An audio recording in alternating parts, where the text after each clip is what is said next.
Hi there, it's Ricky from Moshville Times here once again. This time I'm delighted to welcome Nottingham-based death metal act Beyond Grace. Tonight we've got vocalist Andy and we've also got Tim on the guitars. Now, Beyond Grace, for me, I think there's bits of Decapitated in there, bits of Obscura in there. Sometimes you hear a wee bit of Trigger, the Bloodshed and Black Tongue as well. So if that tickles your fancy, then definitely look them up, Beyond Grace. So how are you guys doing anyway? Have you been with lockdown and things like that? Your friends and family been okay? Your job's been okay? Yeah, actually, my job moved me to work from home the day of the announcement. I got home on the Monday and to an email saying, "Everyone stay home. We'll sort it out." That's been really good. Yeah. Can we speak for the others? Chris, our other guitarist, has got a new job during lockdown. Yeah. Has gone from being what was it? Astrophysicist. Astrophysicist. Yeah, I was going to say nuclear astro. Something to do with fancy physics. Wow. To being a brewmaster, which has always been kind of his hobby into a dream. So that's fantastic. Yes. I think Ed has probably struggled the most in terms of, obviously, he is the only one of us who is essentially a professional musician. Yeah. If I'm not blowing smoke there, Tim. Yeah. And obviously doing session work, studio work, doing wedding gigs in particular, which aren't happening and things like that, just all fell off a cliff. Yeah. But we've all survived coming out of it, and I know a lot of people have done a lot worse. Yeah. Thanks for that, Andy. Thanks for that, Andy. How are you, Tim? Yeah, doing all right, thanks. I started a new job in January 2020, which was based in London. So I was doing a bit of commuting down from Nottingham, which was a slog. Wow. And then March happened, and I thought, yes, everyone's working from home. And it's gone so well that everyone's going to continue working from home by the looks of it. So doing well. Yeah, I appreciate lockdown has been a different experience for different people. But for myself and my wife here, I think it's been a peculiar season of good things, really. So yeah, just to be honest, I've enjoyed it. I'm as fit as I've ever been. It's good. Well, you say that after injuring yourself horribly, but I did break my ankle, but anyway. I became a lockdown alcoholic and I put on 2 stone. But yeah, like you say, it's good to hear that everyone in the band's doing okay. I myself lost my job. I was made redundant. As soon as it came in, they went 25% of the workforce, but 3 days later, another job. Sorry. I just bought a house as well. I'd literally just moved into a house and stuff, but hey ho. So lucky. But anyway, with the lockdown and the shit year that was 2020, and the first half of 2021, it's extremely pleasing to hear that you guys have been busy at it, and you'll be releasing a new album in September called Our Kingdom Undone. So how are you guys feeling about finally getting it out there for the masses to hear? I think it's been a long time coming, a very long time coming. Our gestation period for writing and recording seems to take forever anyway. And then it was great news that we got the album picked up by a label, which I'm sure we'll talk about in a bit. But then they obviously had a better perspective on when would be a good time to release it than us. So it was like, wait a bit longer, wait a bit longer, wait a bit longer, wait a bit longer. Yeah. And now finally, September, I could almost touch it. Yeah. I mean, the original plan was it to be out in, I think, May last year. We were going to just self-release. And obviously COVID hit and we had the crisis meeting of, well, there's really no point releasing it now because it will just, perhaps no one's quite in the mood for it right now. Everyone's, still getting themselves back together after this crisis has hit. And B, we actually do like playing live. We're not just the studio band. And to lose the opportunity to go out and do it, it just wasn't an option really. And so we thought, well, we'll just delay. Because originally, if I remember correctly, and bear in mind, time has no meaning anymore, and my brain has flipped over about 6 times in polarity over the last year or so.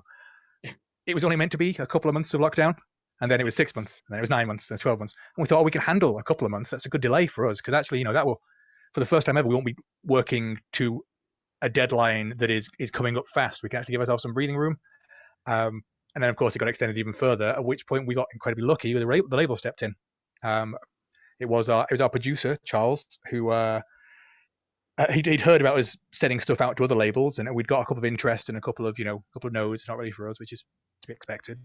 And he was like, I think you should contact these guys. Have you done? And of course we said no, because we didn't have any contacts. And also, I think really didn't have the I don't know, not so much confidence. We just hadn't really thought to dream that big. You know what I mean? Yeah. And he just sent them off message saying, "Look, I've done this. I'm really proud of it. I think they've got really good. Give them a chance." And yeah, they after 6 months of negotiations or something like that, we ended up signing a deal. So it worked out quite well. Do you know, you ask Andy one question and he's answered all my questions. So that's the end of the interview, guys. Thanks. Keep it short, right? Yeah, good, I've good. got much more interesting things to say, Ricky. So sorry, my brain runs a mile a minute, and I just go as Tim will no doubt confirm. There's lots more to talk about. Don't worry. So see, when you say that it could have been out last May, then so when was the album actually recorded? Well, I remember tracking all the guitars and editing everything here. It must have been as we turned into 2020, so it was about January that time, and then sent it off to Charles, our producer, who was working on it for the next couple of months or so, I think. So yeah, that seems like a long time ago, which is good, because for a long time when I thought back to that, I just had like nervous shivers. It was I don't know if anyone watching this has ever edited an album or even a song, but you just feel like you close your eyes and you're seeing waveforms trying to line everything up, and it's just it's an absolute hike to get it all done. But yeah, so that it was a dark time in my life, but January 2020 was when we finished up the recording before handing it over to Charles. So for those that are new to the band, then how would you say it compares to the debut album and even your earlier material than that? So how would you say it sounds?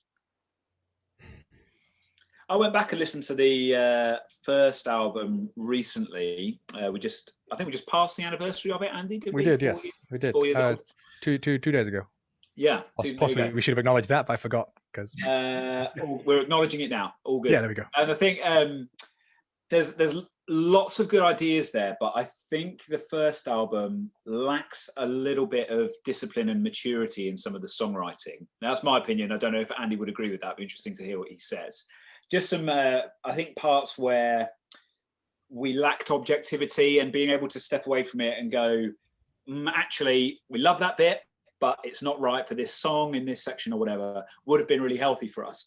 I think by the time we had come to the second album and the first one was under our belt, we were probably just feeling a bit more secure and a bit more able to say, it's good, but that's not right for this time. Whereas the first time you're just trying to throw everything in just to do something and make your mark. This time I think there's been, as I say, a bit more maturity, a bit more restraint, perhaps, and not in what we're putting forward, but just in the songwriting process and trying to craft better songs that add up to more than the sum of their parts, rather than just lots of good tracks with lots of good parts. I think that'll probably be my answer. What do you reckon, Andy? I think it's hilarious you said we've tried to be more restrained, because the title track is 12 minutes long. But I will expand on what you said there, because I do agree to an extent. I look back on it and I do still re-listen to it, and I think one of its strengths is the songwriting, and its weaknesses is sometimes the songwriting. When it hits, when it all comes together, because the one thing we do is we don't write to be heavy. Like the original idea for the second album, we were originally thinking, you know what, let's be like, a bit more proggy, a bit more facelessy, and open it up like that. And then Tim just kept writing these massively heavy riffs. And then Chris came in, and Chris obviously is the new guy, and this is his first time writing with us. And he, I'm ringing for some reason.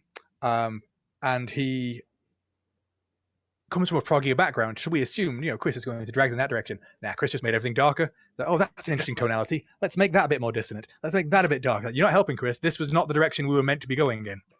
Yeah, but I think actually inviting Chris into the writing process some more for the second album was really good for us, and just added another brain in the mix, really, and just a different flavour of creativity. And when all of that gets incorporated together, hopefully you end up with something better as a result. And there's some real Chris fingerprints on the second album that I don't know if you would necessarily hear them, but when we hear them, we're like, well done, Chris. Yeah. That was a good addition. The second album definitely, again, I think there's things I notice in it that are extensions of the first album. Yeah. But not all the songs. As Tim said, this new one is very together. It is more restrained in the sense that it's not going in 10 different directions at once. It is going in one direction as far as we can take it, which I think is a better way of looking at it. the first one, I do love it, but as you said, you rumbled us at the start with some of those references you mentioned. There's the first album was definitely a bit of Decapitated, a bit of Obscura. There's a bit of self-titled Whitechapel in there instead of the Trigger of Bloodshed, but you were very close with that one. A bit of Become the Archetype in there, obviously, because they were one of the first bands we ever toured with in one of our big influences. And I can see that song is a bit more this way, that song is a bit more like them, looking back on it. Maybe other people wouldn't notice, maybe they would. But I can also see the sort of 4 songs, maybe 5 songs on that one, which we've gone, okay, more like that. Let's centralize around this sort of sound. Yeah. And not in a calculated way, just I've come out of it going, this song is all like, this song on the second album is like the bigger brother. It's evolved, it's grown up from so-and-so in the first one. And it's just nice to see how naturally it all came together. But don't get me wrong, I still love a lot of Seekers, and I hope we'll still be playing material from it on the 3rd album tour and the 4th album tour and so on. You probably will. But since the album was recorded some time ago, then have you had the chance to re-listen to it? And do you know something? I think we can change this wee bit and put this riff down here or something like that. Have you continually tweaked it over the months? Oh, the new one? Yes. No, we've done a bit of tweaking in terms of how we're going to perform things live. I'm always a big fan. We do use some backing tracks, obviously, for things like the quotes and other sort of stuff, and Ed does play to a click. But I'm always a big fan of bands who don't try and fully replicate the album live. There's some parts where we've got some extra guitar tracks or extra harmonies and like that. Okay, well, instead of doing that, which ones do we want to use? We've got parts where, for example, it's going to be quite hard on the record, because I tend to overwrite my lyrics. There's at least 1 or 2 parts which actually, it's going to be quite hard for me to deliver these live with the same force I did on record. So Tim stepped up and he's going to he's already got some backing vocals on the recording. It's his first. He can look at the songs and go, actually, if you could do this line, I can hit the next one better. If, say, Chris drops out on this guitar part, it'll allow us to hit the next one even harder when he comes in. So it's just been that sort of relearning our own songs for live, just so they're a little bit different. Yeah. No, cool. Obviously, I've heard a couple of the songs already because I've seen the videos, which we'll talk about in a wee minute then. But Andy, is Tim the kind of, how did you communicate your ideas to one another, like during the lockdown period then? Is Tim the kind of guy that would send you a riff at 4 o'clock in the morning? Other way around, I'm probably the guy telling him stuff at 4 in the morning. Tim is our primary songwriter, I'd say, although it is shared equally among us. It's a very democratic writing process. Yeah. And it's also, Tim, jump in, by the way. I know I tend to overspeak and overrun these things. So if you just jump in and interrupt me, I won't take it personally. I will say that one thing I like about it, and we didn't used to be like this, the first album was a lot harder to write in a lot of ways. We're now much more able to comment on each other's work, and the bass player will write a melody line for the leads. I will write some drum parts. Tim will write drum parts that Ed can't play. We'll comment on each other's stuff and not take it personally, because we're now working much more strongly as a unit. Whereas the first album, there were a lot more arguments of, a bit more territory grabbing and saying, "Oh, don't say that," and some yelling in the practice room. And now it's much better now. But yeah, I am more likely to interrupt Tim at 4 in the morning. There was a lot more angst in the first album. The second one definitely had its moments, don't get me wrong. And that's just how collaboration works when you're writing. But it did feel like writing the second album, there was more of a sense of cohesion and wanting to together discover what was best for the song, rather than I've got this idea, Andy's got this idea, and how are we going to them together? Yeah, exactly. Although, Ricky, in answer to your question, the writing for Our Kingdom Undone was actually mostly done before the pandemic all hit. I know the timescales are all weird and off now, but we've been sitting on it for so long. We've actually started trying to write new stuff during the lockdown because we haven't been able to do anything with Our Kingdom Undone. So some of those songs on Our Kingdom Undone, Andy might be able to remember better than me, are pretty old. And actually, I think something that we learned along the way was the more we can introduce and practice new songs in front of a live audience, the better. And there's a couple of songs that I think really we've really come to love because we know that they go down well live, and there's a new confidence when we play them and listen to them that this is a good song, and we know it is because it's been tested in front of people. So going forward, that's a big lesson for me. We've done some ideas and throwing things around, just sending each other MP3s and stuff, little WhatsApp videos during the lockdown, but I really want to do more writing as a live process that involves audiences as well, because I think everyone's better off, and you hear things in a different way when you do that. So that's been a big learning point.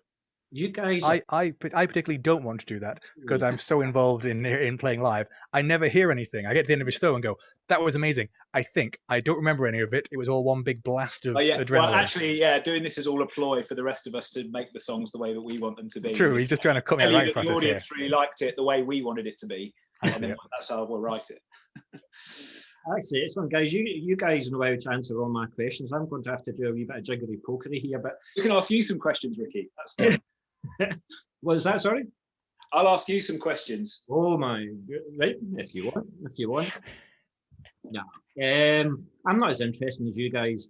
But listen, I see that you've also released a couple of videos, in particular for Fearmonger and Hive Mind. So it must have been cool to finally get yourselves all together again and record that. So where did you do it, and who recorded it for you? Yeah, I'll speak to Fearmonger a little bit. So one of the benefits of lockdown was that our local independent cinema, that is an institution in Lenton in Nottingham, where some of us live, obviously wasn't like 30 seconds that way from my house. Yeah, really, just fall out of Andy's front door and you're there. Wasn't open for business. So for the Fearmonger shoot, they kindly agreed to let us get on the stage in front of the big screen at the local cinema and set it all up there. We filmed it with our friend and longtime collaborator Eric at Bigger Boat Film. Check him out; he's excellent. No, ERD Visual Media. Bigger Boat is his weddings. Yes, don't get the two mixed up. He has a wedding company and then like a music video company. Yeah, that's true. Thank you, Andy. Yeah, so it was good. I think that must have been one of the first times we'd been together for a while when we met up to do the video. So there was a nice sense of, oh yeah, these are the guys. Yeah. Between shots, we just sat around in a giant empty dark cinema. It was a fascinating experience. But between shots and taking breaks, which need to be quite a few, because I'd injured my back. I'd torn a muscle running down from my neck down the side of my spine, and done some nerve damage, which I'm still recovering from about almost a year later now. So we had to take quite frequent breaks for me to sit down or lie down and take painkillers. And in between, it was just I remember this. I remember just hanging out. We should do this more. Why don't we do this more? Oh yeah, that's why we don't do this more. Go on. Pretending to play, obviously, like with the video, we have the track on and it's all to click, so we're all playing along with it. And to be honest, I've as a result of that, I'm better at playing that song than I've ever been, even though I wasn't plugged into anything and I couldn't hear myself.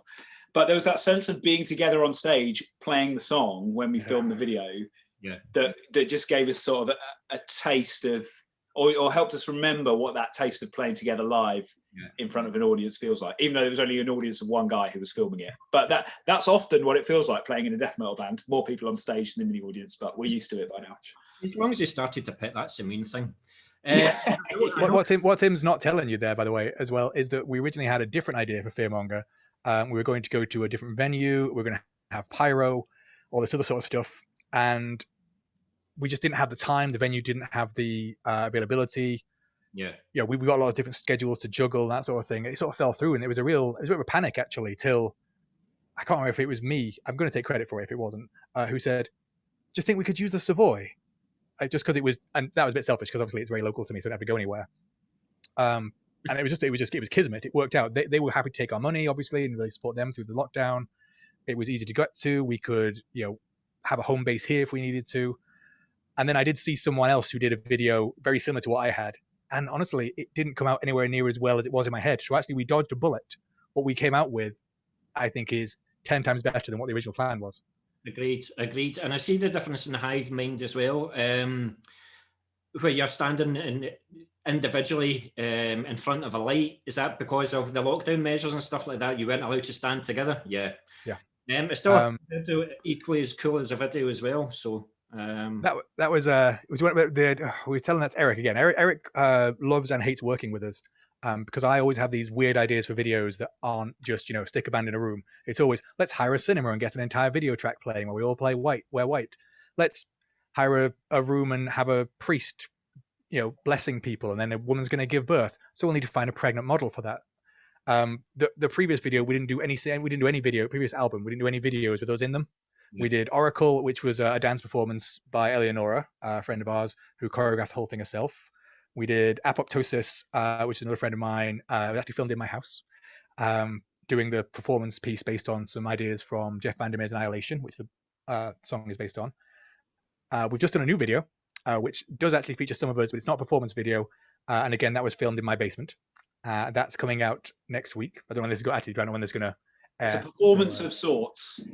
It's one you enjoyed far more than I did, I think. Let's just say one of us was the torturer and one of us was the victim. So you've got that to look forward to. Yeah, let's say that, Tim. Don't start any rumours, guys. Not on this, not on the internet anyway. But I still haven't cleared up the kill room downstairs, by the way. So you've got this all sorted. You've got a previous video 30 seconds down the road from you. You've now got the next video in your own basement. So keeping it in the house, literally in house. But Hive Mind. So the bigger idea was a priest in a congregation. This insect priest with the gas mask. That's me in the outfit, by the way. You don't realize, because I wasn't going to get anyone else to go through it, because by the end of the video shoot, we had the cassock was quite heavy and quite hot. I had a hood up on my vest underneath it with the gas mask on, so you could disguise who I was. The barbed wire around my head on my belt is real, because I couldn't get hold of any fake stuff, so I just bought some real stuff and spent a couple hours weaving barbed wire crowns.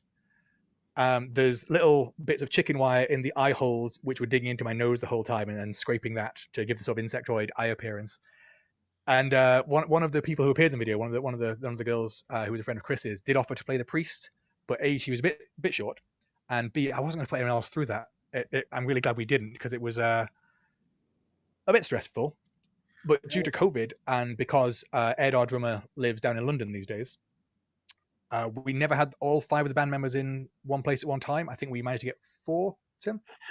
Yeah, we were very in and out that day. It was a very efficient day with people coming and going. Once again, Eric at ERD Visual Media just did a quality job. And the end result looks like, well, I don't know, you would assume it was a lot more organised than it actually was. Not that it looks a lot more professional in hindsight. Professional, that's a good word for it, yeah. Yeah, so like all the congregants, really well. for example, all the people who volunteered to come and play our congregation with the blessings and whatnot, we couldn't have too many of them on site at one time. So we had a little staging area outside the venue, and if they turned up, they had to wait outside. When the model, when she turned up, she had to wait here at my house with my girlfriend, who then drove her in, because she appeared in the video as well. It was working a lot of timing of how many people can we have and where can we have them, and like, okay, now you come in, do your shot, and now please leave because we need the next person. The most not in an impersonal way. The most distressing thing was that Andrew, our bass player, decided to shave off his 15-year-old long dreadlocks, which look amazing if you ever see him playing live. They're flailing all over the place. I've been hit in the face by them many times. It's a total aesthetic.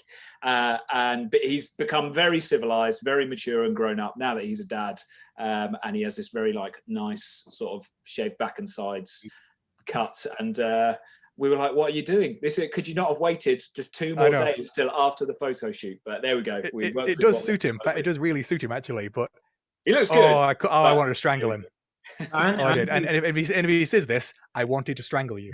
But Andy, don't you let any other band members say anything, because you've put yourself through the pain barrier. First of all, your back and your nerves and the painkillers, and then the barbed wire all over your face and everything like that. So don't you let them tell you otherwise. I am injured at every video shoot. Yeah, that's a good point, actually. I do get injured at video. Did I get hurt at this one, Tim? Oh, you did kick me. You did kick me once by a bit hard. There were a few. Miming. There were a few incidents in the video that is coming out next that that didn't quite go according to plan, let's say. But yeah, people can be their own judge of how painful it might have been. You know why I brought Tug of the Bloodshed into things? It's because dual vocalists. It's one of the things that I love seeing live and I love hearing in a song. And when I saw the video for Fearmonger, especially at the beginning, with you coming in first, Tim, and then you coming in, Andy, that's exactly what I want to see, and I would urge you to do it more. I just think to more than one vocalist brings so much diversity to a song.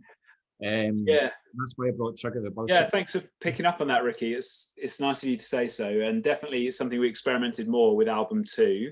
And I think there'll be more to come as well as we start trying to play this stuff live. Andy already mentioned some of the phrasing of the way he's written the vocals means that it almost overlays itself. So I need to up my game massively, basically, as a second vocalist. Not least because we love to throw in the odd prime number time signature and stuff like that, and trying to sing while playing that stuff is absolutely boggling my mind. So I'm going through it at the moment with pen and paper, being like, this syllable when I play this syllable when I play this, and like it's like being back in primary school trying to learn how to pronounce words syllable by syllable, synchronizing it all up.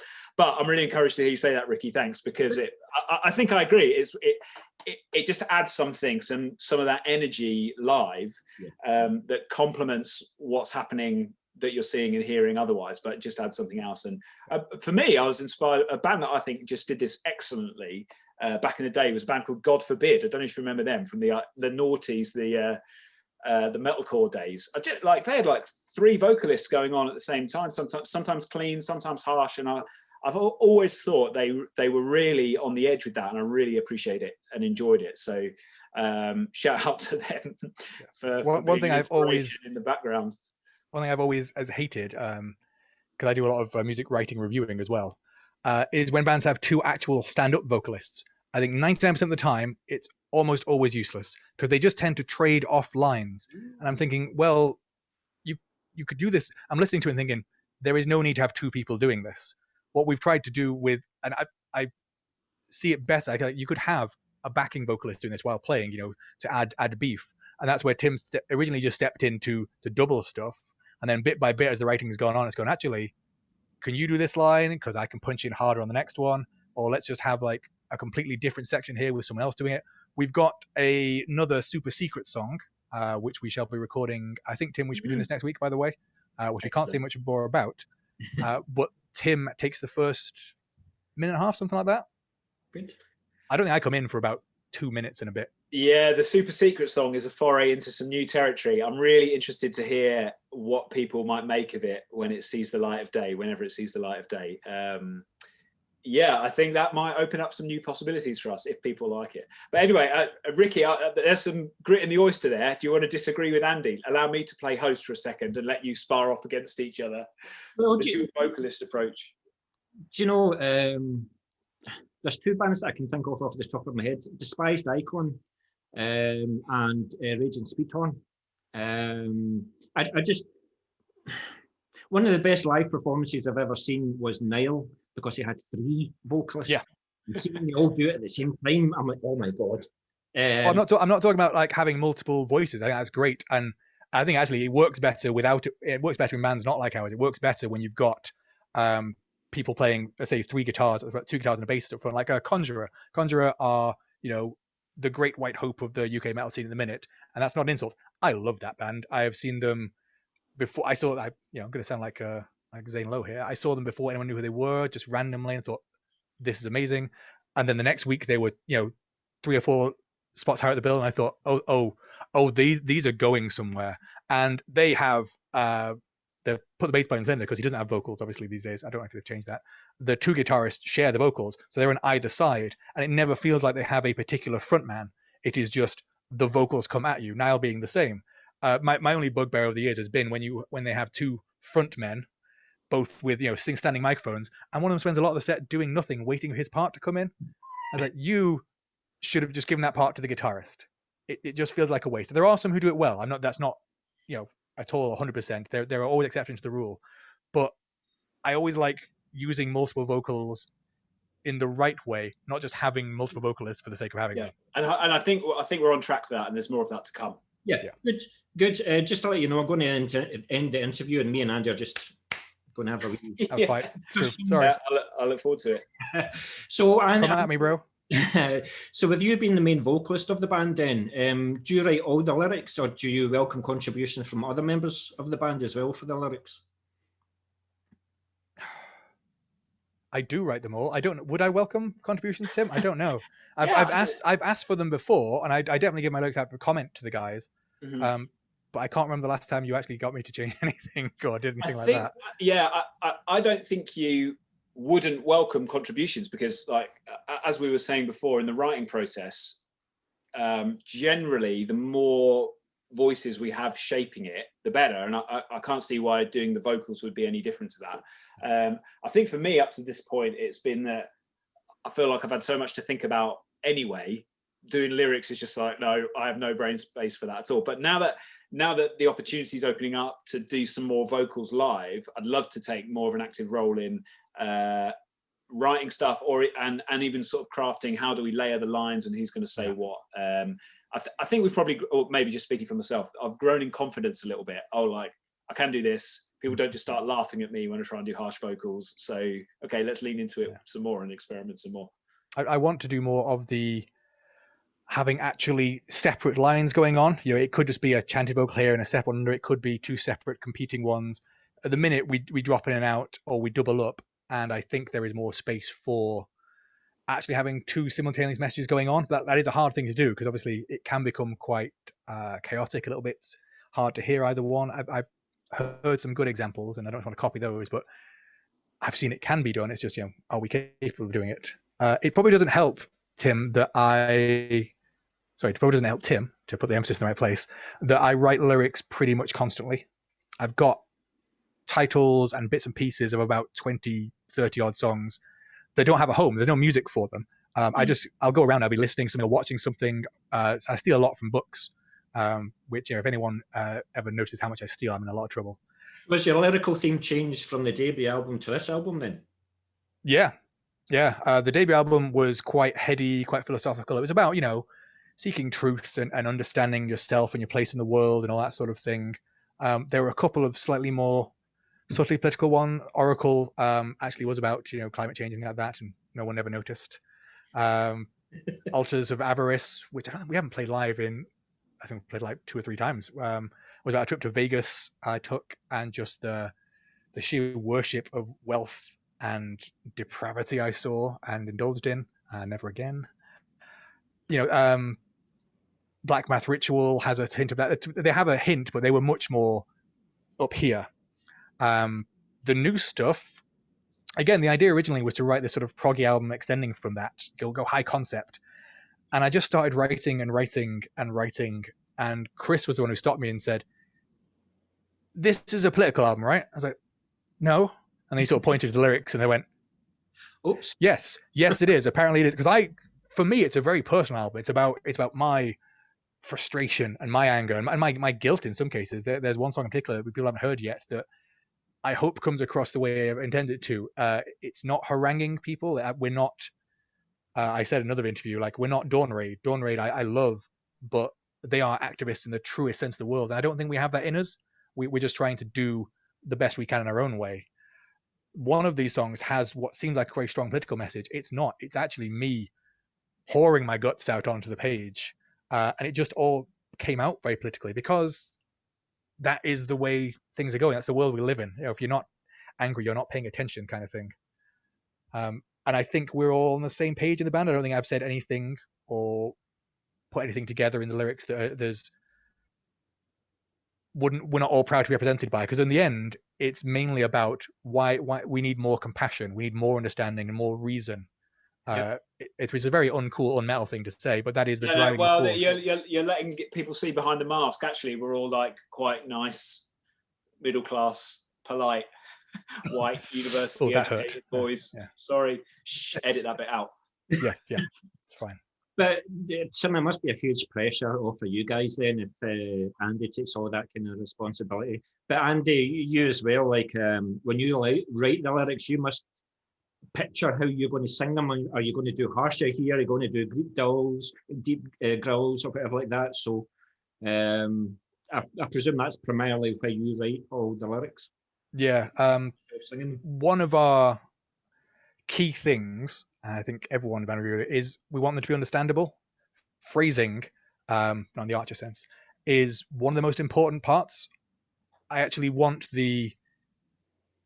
people to feel the actual passion. We didn't double anywhere near as much on this album. There's a lot more just raw me completely going for it in the studio, It's just one vocal line, not two put together. But at the same time, you've got to have that balance with, I've taken the time to write these lyrics. I want to deliver them in a way I'm actually getting my message across.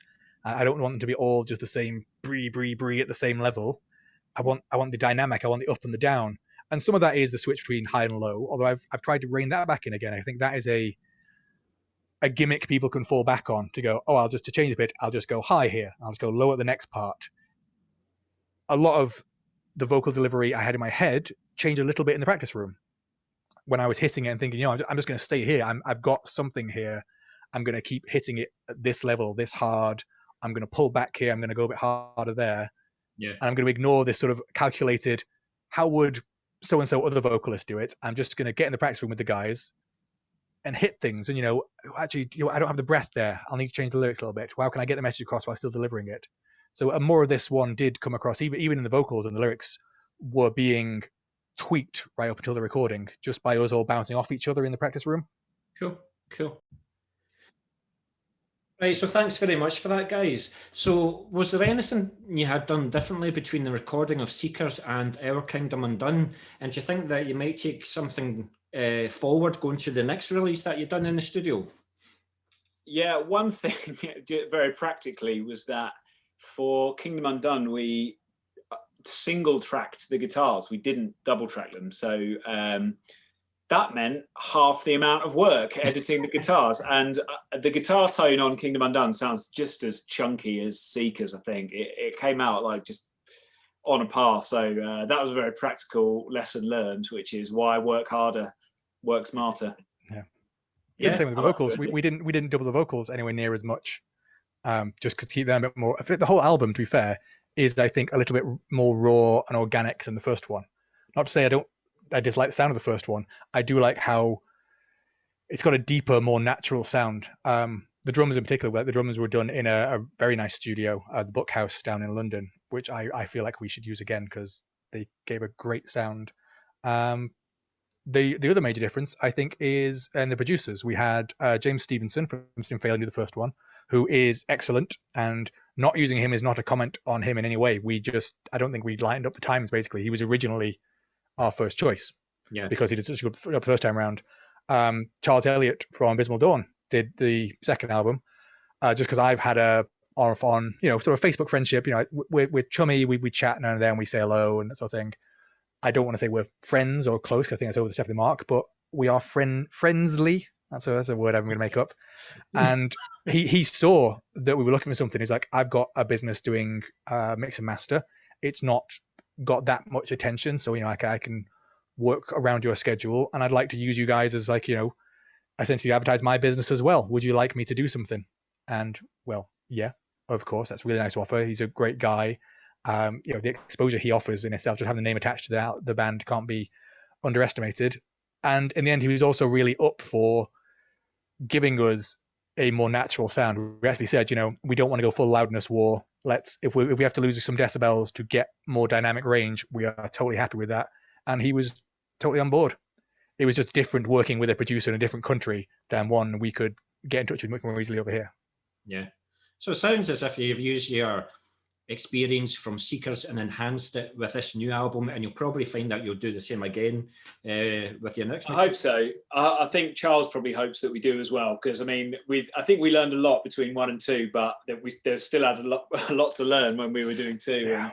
And credit to Charles, who's very patient with us, picking up on mistakes that I editing things should have noticed months, weeks before, and I hadn't. And then I was like, I'm really sorry, I need to send you the whole thing again. And then he has to reamp the whole thing again and reinsert it again. And there was a lot of that. So Charles, thank you so much. Sorry, he still talks to me, Tim, so he's not written us off. It's fine. Okay, yeah. Well, and hopefully he's going to be producing the super secret new single as well. So more to come with Charles. And again, as we mentioned, the fact that Charles was really keen to help us promote it as well and get it in front of the people at Prosthetic has made a huge difference. So I'm not there.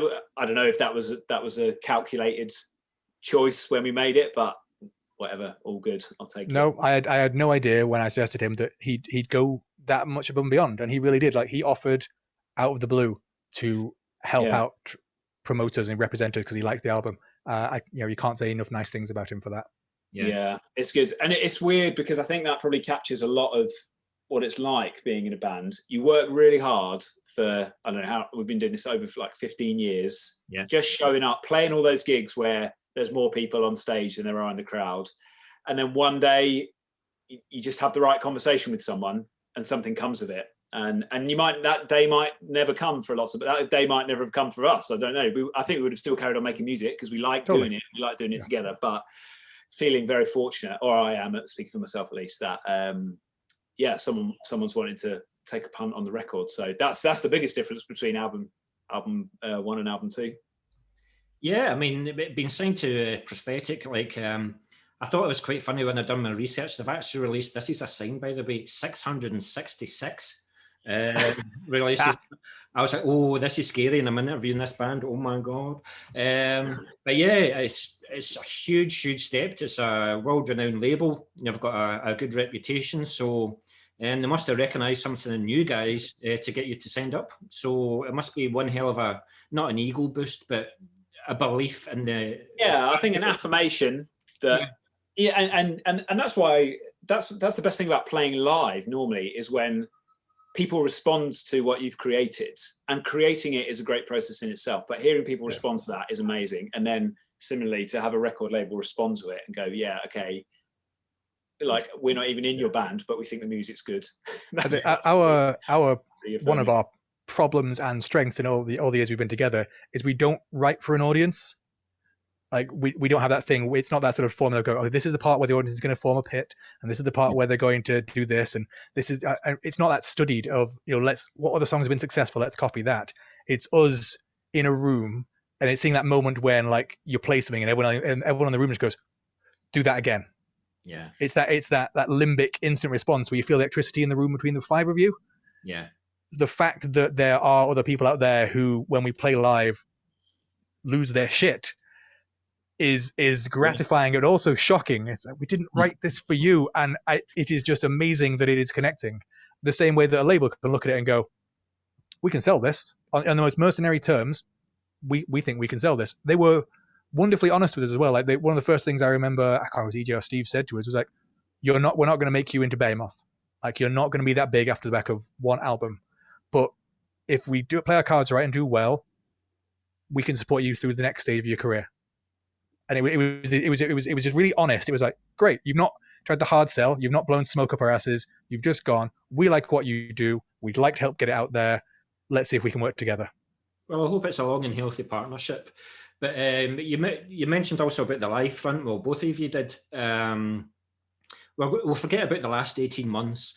But now social media is getting full of, like, flyers and posters of gigs and stuff like that again. So what have you guys got lined up? Maybe late summer, going into the autumn, winter for this year then? We've got something lined up or in the works for around the album release, which we can't say much more about because don't want to oversell it till all the ducks are in the row in the pan. Well, I know. You can talk about it. We haven't pinned down the date, but it's going to happen. I think you can talk about it. I think it's good. Oh, good. Okay. The idea is to play. It might end up being actually 2 small hometown shows, and one of them to be live streamed and recorded. For the idea, obviously, that we have built up some fans in other countries as well over the years. It'd be nice for them to have an opportunity to see us play live, and it's the album release is September. That's not actually that long away. That's not that far away. And we've been thinking, actually, we need a bit more time to really get our ducks in a row for touring properly. But we really want to celebrate the release. It's like, we've never done a live show before. Let's a live stream show. Let's push the boat out. Let's find a venue. Let's set up. We can have a day where we practice the lighting and set everything up, and then we will just have to go and hit the ground running and press record, press stream, and hopefully people around the world, we're not pretending it's going to be, millions upon millions. Just hoping that people tune in and get an opportunity to see us blow some of the ring rust off. Really, I'm looking forward to it just for the fact that it's going to be able to play live. Well, but we are also talking with another band from the Badgerfest lineup about doing a run of shows leading up to Badgerfest. Because I'm going to preempt one of your other questions, which I know was going to be about Badgerfest, and say that show has been a lifesaver. like John got in touch without the blue, and it was lovely for him to do so, and asked us to play the first time around. Yeah. Just liked what we did and said, "Would you like to come play?" And that was before we'd signed. I think we were in between tours. We weren't really keeping our name out there. Has always been a bit difficult because we're quite a secretive band, like you said. Britain's best kept secret. Not really. But, Who said that? Ricky didn't say that. Ghost Cult magazine said that about us once, Okay, and it was the nicest thing. It's the nicest thing anyone's ever said about us. But it was a best kept, just kept. And then when he had to cancel it, he got back in touch with us straight away and said, "Would you be willing to hold off and play the next one?" I said, "Well, of course. You've done the courtesy of asking us in the first place. Like straight away, mark us down. We're playing the next one. Okay, we're just going to." It gave us something to aim at, which is fantastic. We had this pin with this flag in the ground, this far and no further. This is when we're going to play a show. And that also lent, when we saw things opening up again, we went, okay, well, Badgerfest has been the pinnacle, what we've been looking forward to for the last, 2 years now, year and a half, however long it's been. Let's build some shows running up to that. Let's have that be the end point of a tour. Let's run ourselves, get ourselves better. And so we're going to book as many dates as we can in many different cities with hopefully this other band and maybe another one if they can't do all the dates. And hopefully by the time we hit Badgerfest, we'll be back to 100%. That's the aim. But it's really been something that's been on our mind and we haven't forgotten about all this time. Well, I'm just wondering if you're actually going to go north of the border. But then again, since COVID, we've kind of built Hadrian's Wall again. It's getting so we might not let you in. Certainly, hopefully you will be able to venture north. If you do come up to Scotland, Glasgow and Edinburgh have obviously got a big scene, but there's also places like Dundee, Perth. But I would also recommend Aberdeen. Aberdeen, I know it's a way out the way, but because they're out the way, they're absolutely screaming for gigs. So when they get a gig, it's always well attended. Yeah. So if you ever get a chance to go up there, I would go we've done Dundee. We brought the Monolith Cult up to Dundee once. We went from the tour routing was Norwich to Dundee. Played Norwich one day, played Dundee the next one. That was that's a long drive. We stopped off in Nottingham for about 3 hours sleep in between, and about 3 hours later everyone had to wake up. All 3 bands had to wake up and pile back in the van. And then we played Edinburgh as well. We played with Terraglyph. Tim, is that right? Yeah. I think so. That was a lot of fun. Venue as well. Bannerman's a brilliant venue. Brilliant. Yeah. It's quality. I'd love to play Glasgow though. So Ricky, where do we need to play? Where's good in Glasgow? There's about 5 or 6 venues, but if you are wanting to play Glasgow, then I'll put you in touch with a couple of guys. Craig Law of Goddamn Promotions, or there's Hamilton Hunter as well, who's got the audio and stuff. Ivory Blacks, you just go to Ivory Bookers as well. There's loads of venues up in Glasgow, which can be a good thing and also a bad thing. But yeah, give us a shout whenever you're ready. But going back to Badgerfest then, is there any bands in the bill that you guys are particularly looking forward to seeing? I saw Raging Speedhorn. Must have been one of the first gigs I ever went to at a converted public toilet in Tunbridge Wells when I was about 14, and I didn't know what was happening. I was like upside down, back to front. I was like, "What? This is literally the best thing I've ever experienced in the 14 years of my existence on this planet." It was so good. So 14-year-old me is going to be very much looking forward to Speedhorn. They're just such fun. I think just loads of energy. Massive. And then the other one for me is Harbinger. Been following those guys for a little while, and I think it's just my kind of music. It's sort of my roots are in the thrashier stuff, and I think that's where they're coming from as well. But guitar playing's really good, and I've been listening to their latest release on and off since it came out. Really, it's been on hard rotation for me. So looking forward to seeing some of that live. Cool. Thanks very much for that. You, Andy? What about you, Andy? A couple of the bands I really want to see are annoyingly playing on days we're not, and we would go see them, obviously. Except I really want to plan some tours around days. One of the big problems about touring is, of course, you end up playing shows on days you'd really like to be watching other bands. Yeah. But the day before, God Eater, fantastic band, really wanted to do some shows with them before the pandemic, and didn't happen.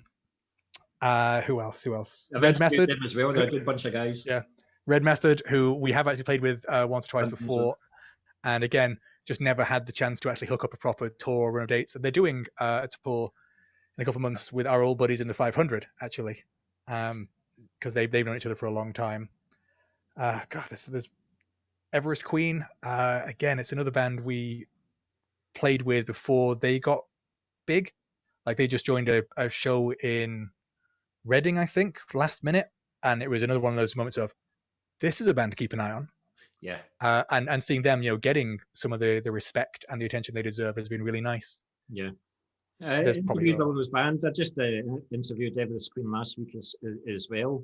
I listened to their music as well. It's huge. The God Eater, yeah, fellow Glaswegians. Very much looking forward to seeing them as well. There's a good Scottish contingent coming down. There's Rami Drink and there's Iron Altar as well. So good bands coming down. So I think because your takeaways coming in, Andy, and you've more or less answered all the other questions, this is probably when we're going to have to talk about. I'm going to have to start another 40-minute session because we're going to talk about the instruments that you're playing. And that's fine. I have no idea how instruments work. Well, we'll start off with you, Tim. What guitar did you use for the recording of the album, and what are you going to take out on the road with you then? Yeah. So that's convenient, isn't it? That's convenient. Yeah, it's convenient, isn't it? Is this guy? This is Jaden Rose, Tachyon 7. Jaden is his name. That I asked Jaden to build for me. I think it must have been like 2015 or so. I didn't really know what I was asking for or what I was doing. He was very helpful and basically pointed me in the right direction, sorted everything out. And yeah, you can see there's a fair bit of wear on the pickups. They've been batted around a few gigs, but the wood grain on it is just absolutely gorgeous. And it's never let me down. It's great. I just feel most at home when I'm playing this.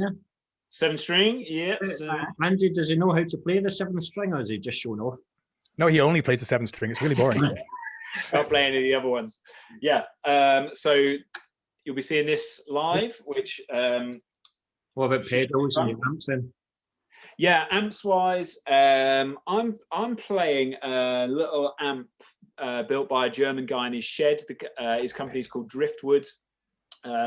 Driftwood they're gaining momentum actually. I reckon you might see some more Driftwoods out and about. It's absolutely brilliant. It's got sorry if this is geeking everyone out and you don't care, but it's got a tube screamer pedal built into it, so which you can operate with a foot switch off and on. So you've got your clean and you've got your distortion. Well, actually, you've got clean, low gain and high gain distortion. And then on any of those settings, you can turn the tube screamer on and off to give it that extra like raw bite on the top end. So I'm currently mapping out all my pedal board presets so that every button on the pedal board operates a different channel on the Driftwood. So really looking forward to that. That goes through a Zilla cab.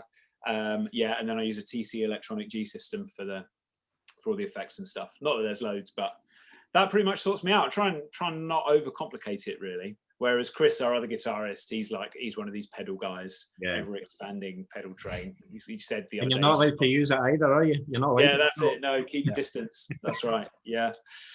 Andy, well, I never knew that Tim was so much of a geek, a technical whiz kid, Oh God, all of them. Everyone else in the band is an absolute nerd. None of them are like me, who are really cool and think like cool things like drugs and sex and rock and roll. Well, remember your girlfriend's in the next room, but she would notice I'm lying as well. Well, with you being the vocalist, then I've always wondered two things. It's easy for Tim to just pick up his guitar and just practice and generate riffs and stuff like that. How have you kept your vocals in check during this pandemic? And also, have you went through a number of microphones before you finally settled on the one that you liked and took that into the recording studio with you? Or are you a guy where any mic will do and I'll just use it? Yeah, there is much less nuance to my delivery than there is to the writing, which is kind of a shame. Any mic generally does. I just turn up and just go for it. As Tim will notice, I generally operate on 100% all the time on stage. The new album actually has some bits where I managed to tone it back, which is going to be nice for me. And in terms of how I kept things going, we did actually manage to get in a couple of practices over the pandemic, because obviously they kept occasionally changing the rules, and every time they did that, we immediately went, right, let's get everyone together, let's get in a room. We're Even signed, if we, it felt like we were professional musicians and were therefore allowed to practice, which I think is legit. We were careful, did all the masking on the way in and out, and took all the little nasal swab tests and all that, which are awful. None of us have caught it, I don't think, over the time, which we've been quite careful. But I just kept it because I think it's just become quite second nature. I noticed the first hour or so, I'm usually a bit scratchy, and just take care to not go 100%, because I know how easy it is to wear out and blow out your voice. But my technique has just developed over experience more than anything. I'm not going to say I'm the world's greatest screamer. I do it my way, or the highway. I know how to. The worst what you'll ever see, and you will never see this because you're in the practice room, is learning the songs. The hardest thing is learning where to take breaths and how to modulate my voice properly. I know in my head how it's going to work, but I will blow my voice out a little bit more up. Make it scratch. I'm scratchiest. I've never blown my voice out. I've got quite resilient vocal cords, it turns out. I'm always at my scratchiest when we're learning the songs, because I'm not quite. It's like any muscle in that way. It's getting used to it. It's still getting used to how long and how hard it has to go. So by the time we are now, when we've been playing sort of these songs quite a long time, I can just drop into it. A little bit of warm up. I've gotten better at warming up before shows. Warming the vocal cords up, bit of humming, bit of opening the vocal cords up, drinking some warm liquid. Vocal zones. 10 fags before you go in, though. Never smoked a day in my life. It's probably the only reason I can do this. See, I actually thought you were going to say like you constantly sing in the shower or you sing in the car or something like that, just to keep your vocals going, but no. That's what I'm up to. I love a good long car journey. It's the only time I can practice doing the backing vocals. That's it. They only last a few minutes and then I can't do it anymore. Keep on practicing, because in this new song I want to hear more, right? I'm getting jealous now. Tim, no more vocals for you, Tim. No more vocals. But listen, guys, it's been an absolute pleasure talking to you. But for people to find Beyond Grace, then where would they find you on social media then? We are on Facebook. We are Beyond Grace. We are on Twitter, which is Beyond Grace DM for death metal, because I couldn't think of anything better at the time. We're on Instagram, which I run but didn't set up, so I can't remember what it is, Tim. Yeah, so We Are Beyond Grace on Instagram. That's We Are Beyond Grace. Okay, cool. And if you do smarturl.it/beyondgrace, that I think takes you to a hosting page, a link tree for the new album, and all that sort of thing. Bandcamp, YouTube. It's Bandcamp stuff. Yeah, Bandcamp is where we do everything, and I forgot to mention it because I'm an idiot. and the album you can find, and the first album actually, on Apple and Spotify, etc., etc. So you can't miss us. No. Well, listen, I'm very much, like I said, I'm going to be coming down to Badgerfest, so I'm very much looking forward to seeing you guys live. We'll see you meant to be again. We can have a pint at the bar. Also, as I say, send us a song. We'll play it on Moshville Radio as well. And we'll just promote the shit out of you because it's worth promoting. Just thank you so much for taking time to talk to us, man. It's been fun. I like doing this. It's fun to talk to people. Yeah, definitely. I'm sick fed up of looking at a laptop all day, every day in my job. So it's good to actually talk to people.